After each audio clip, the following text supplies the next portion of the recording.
貴婦狗嘅皮膚係美容嘅基礎，皮膚唔健康，點剪都唔會靚㗎。第一款，定期檢查皮膚好重要。獸醫會用皮膚鏡仔細睇毛囊同皮膚狀況，及早發現問題。第二款，左邊係健康粉紅皮膚，右邊係敏感紅腫嘅皮膚。貴婦狗常見嘅皮膚問題包括過敏性皮炎同酵母菌感染。第三款，有皮膚問題嗰陣，藥性沖涼亦係治療嘅重要一環，要跟獸醫指示去用。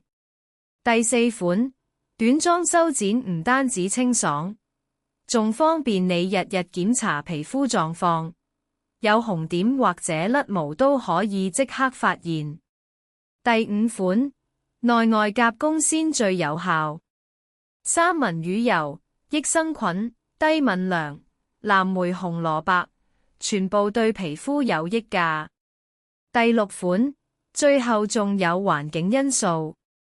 竹纖維防床墊，保持室內濕度適中，定期清洗床單，減少致敏源。皮膚問題要搞清根源先可以對症下藥，唔好自己亂買藥膏搽啊。